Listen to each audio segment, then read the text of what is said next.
भाइयों, भारत के 12 ज्योतिर्लिंगों में से तीसरा सबसे विशेष स्वयंभू तथा दक्षिणमुखी ज्योतिर्लिंग श्री महाकालेश्वर इस धरती के राजा और मृत्यु के देवता मृत्युंजय कालेश्वर के रूप में मध्य प्रदेश राज्य के उज्जैन जिले में विराजमान हैं, जिनके दर्शन मात्र से ही भक्तों के दुख दूर हो जाते हैं। बाबा महाकाल के दर्शन के लिए श्रद्धालु देश विदेशों से यहाँ आते हैं, तो आपके पीछे हैं, आप भी चलिए।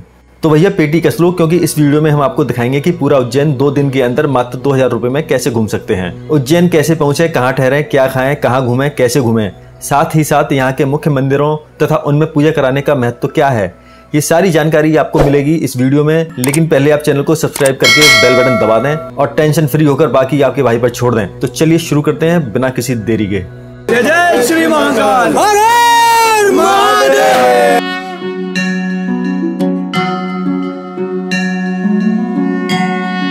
भाइयों, हमने सबसे पहले श्रद्धा भाव के साथ ऑनलाइन स्लीपर की टिकट निकाली। टिकट निकालने से पहले बता देते हैं कि भारत की राजधानी दिल्ली से उज्जैन के लिए डायरेक्ट ट्रेन और बस की सुविधा है। ट्रेन में बुकिंग आपको कम से कम 1 से 1.5 महीने पहले करानी पड़ेगी, क्योंकि काफ़ी वेटिंग रहती है। और अगर आप बस से आना चाहते हैं तो बहुत सारे टूर एंड ट्रेवल्स एजेंट हैं जो कि डायरेक्ट उज्जैन के लिए AC 2x2 स्लीपर बस सेवा उपलब्ध कराते हैं। और फ्लाइट से आने के लिए आपको इंदौर आना पड़ेगा। वहाँ अहिल्याबाई होलकर एयरपोर्ट से उज्जैन लगभग 55 किलोमीटर है। वहाँ से आप बस या टैक्सी के द्वारा उज्जैन पहुँच सकते हैं। तो भैया हम सवेरे सवेरे पहुंच गए उज्जैन और वहां महाकाल रोड पर ही होटल चेक इन किया। भाई होटल लेने से पहले आपको बता देते हैं कि यहाँ पर हर बजट के रूम मिल जाते हैं। अगर आपका बजट कम है तो महाकालेश्वर मंदिर के गेट नंबर 1 के सामने यादव धर्मशाला में 400 से 500 रुपये तक का रूम मिल जाएगा। और बजट थोड़ा अच्छा है तो महाकालेश्वर भक्त निवास में भी रूम ले सकते हैं। भाइयों, ये हमारा उज्जैन में है पहला दिन और यहीं से शुरू होती है हमारी उज्जैन की यात्रा। होटल चेक इन करके नहा धोकर बाबा महाकाल का कुर्ता पहनकर चमचमाकर दौड़ गए महाकालेश्वर मंदिर की तरफ पैदल ही पैदल। रास्ते में एक चाय पोहा वाला दिख गया तो लपेट दिया भाई, क्योंकि दर्शन में कितना समय लगेगा पता नहीं। मार्केट का आनंद लेते हुए सीधा पहुंच गए बाबा महाकालेश्वर मंदिर के भवन में। बाबा महाकाल का भवन बोल बम के नारों से गूंज रहा था। दोस्तों, वैसे तो बाबा महाकाल के दर्शन फ्री हैं। अगर आपको गर्भगृह में जाना है तो 1200 रुपए खर्चने होंगे। लेकिन एक बात तो है दोस्तों, बाबा महाकाल के दर्शन से आत्मा तक तृप्त हो गई। और इससे ज्यादा क्या कहें, मुंह से बस जय महाकाल ही निकल रहा है। भाइयों, महाकाल के दर्शन के बाद हमने दौरा किया महाकाल कॉरिडोर का, जो कि बहुत ही विशाल और भव्य बनाया गया है।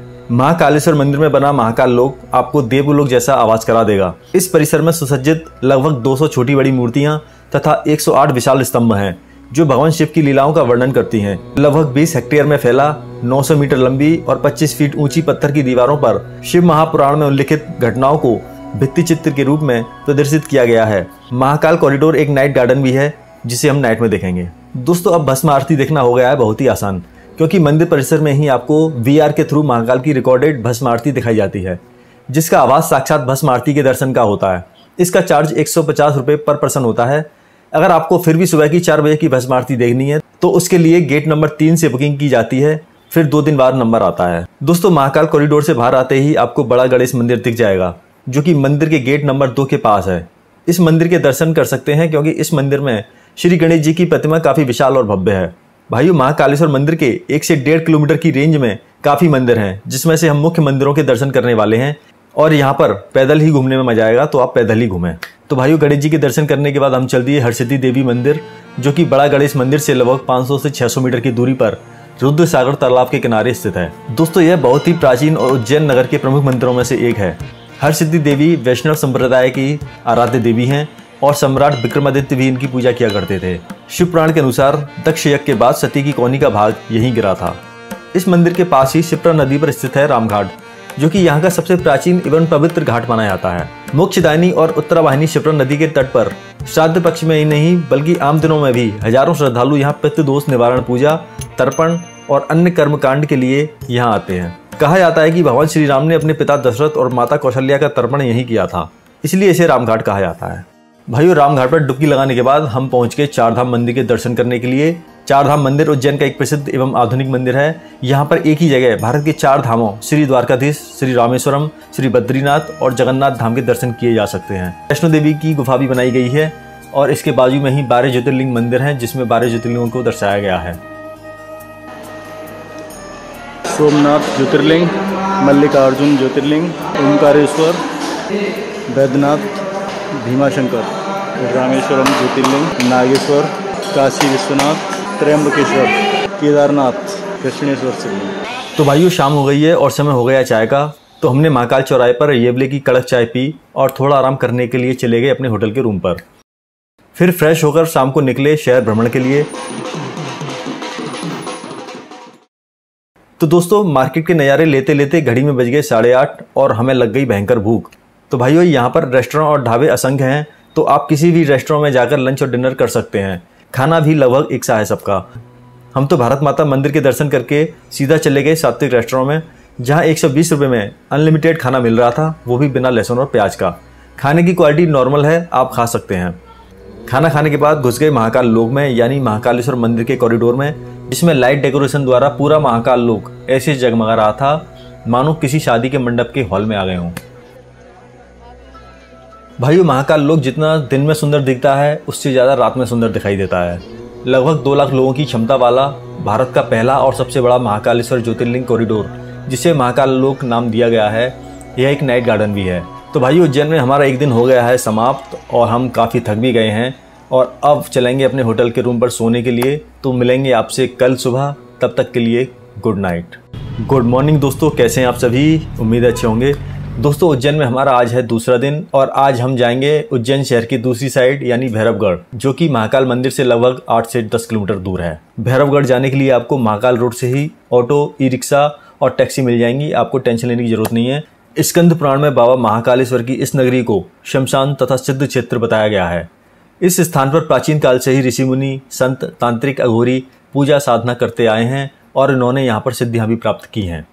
तो दोस्तों हम पहुँच गए हैं भैरवगढ़ और सबसे पहले हम दर्शन करेंगे श्री काल भैरव जी के, लेकिन रास्ते में फ्रूट मिल रहे हैं तो कुछ पेट में डाल लिया जाए, क्योंकि मंदिर में भीड़ ज़्यादा है, दर्शन कब तक होंगे पता नहीं। उज्जैन के सेनापति श्री काल भैरव महाकालेश्वर भगवान शिव के रौद्र और तमोगुण प्रधान रूप तथा जागृत अवस्था में विराजमान है।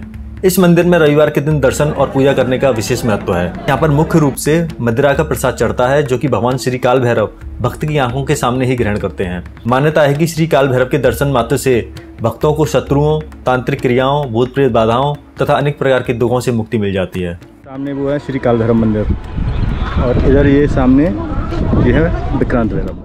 श्री काल भैरव के दर्शन के बाद हमने रुक किया भैरव जी के किशोर रूप में विराजमान श्री विक्रांत भैरव जी के दर्शन करने के लिए, जो कि श्री काल भैरव मंदिर से लगभग 800 मीटर की दूरी पर शिप्रा नदी के तट पर स्थित है। इस चमत्कारी मंदिर में स्थापित मूर्ति की खोज यहाँ के मुख्य पुजारी और साधक बाबा डबराल ने लगभग 63 वर्ष पूर्व की थी। इसी मंदिर के बगल में सीढ़ी बनी हुई है, जो कि सती माता मंदिर की तरफ ले जाती है। यह मंदिर बहुत ही एकांत एवं शांत वातावरण में स्थित है। यहाँ पर ज्यादातर साधक, तांत्रिक, अघोरी ही अपनी तंत्र साधना को सफल करने के लिए आते हैं। दोस्तों अब हम आ गए हैं श्री काल भैरव मंदिर से लगभग 3 किलोमीटर दूर गढ़ कालिका मंदिर में। यह बहुत ही प्राचीन मंदिर है। यहाँ माता कालिका की मूर्ति सतयुगकालीन मानी जाती है। गढ़ कालिका मंदिर के दर्शन के बिना उज्जैन की यात्रा अधूरी है, इसलिए यहाँ के दर्शन आप जरूर करें। भाइयों गढ़ कालिका मंदिर से लगभग 1 से 1.5 किलोमीटर दूर स्थित है भरथरी गुफा। यह गुफा राजा भरथरी को समर्पित है।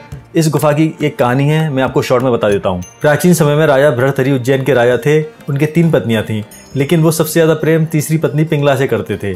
एक बार गुरु गोरखनाथ ने राजा को एक चमत्कारी फल दिया।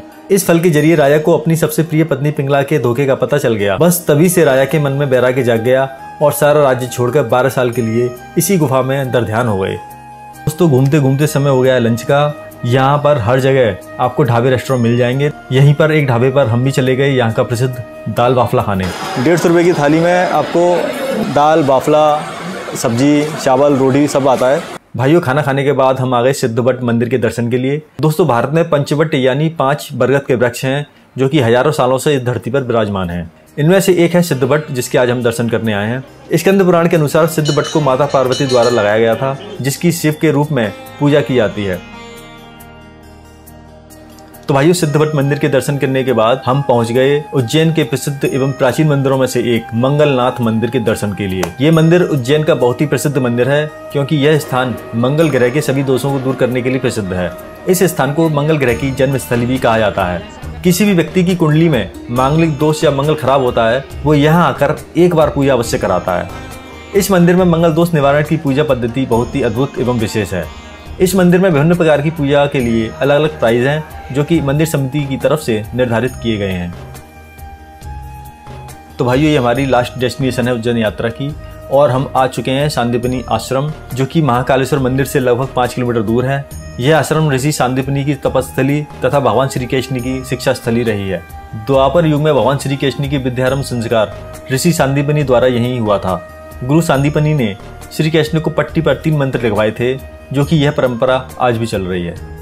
इस आश्रम में 64 दिन की शिक्षा अवधि में श्री कृष्ण ने भाई बलराम के साथ 14 विद्याएं और 64 कलाएं यहीं सीखी थी। इस आश्रम में 6000 वर्ष पुराना शिवलिंग शंभु है, जिनको ऋषि सांदीपनी ने अपने तप के बल तथा बिल्वपत्रों के द्वारा उत्पन्न किया था। तो भाइयों, अब हम आपको लमसम में एक व्यक्ति का एक दिन का खर्चा बता देते हैं। बजट होटल का भाड़ा 500 रुपये रख लो, खाने पीने के 250 रुपये, रिक्शा भाड़ा 250 रुपये, तो टोटल 1000 रुपये एक दिन में खर्च हो सकते हैं। और यहाँ पर आने का सबसे अच्छा समय अक्टूबर से मार्च तक ठीक रहता है, क्योंकि अप्रैल से सितंबर तक काफ़ी गर्मी रहती है। तो भाइयों, अगर आपको ये वीडियो पसंद आई हो तो वीडियो को लाइक, शेयर और कमेंट जरूर करें और चैनल को सब्सक्राइब करना बिल्कुल ना भूलें। तो मिलते हैं नेक्स्ट वीडियो में, तब तक के लिए जय महाकाल।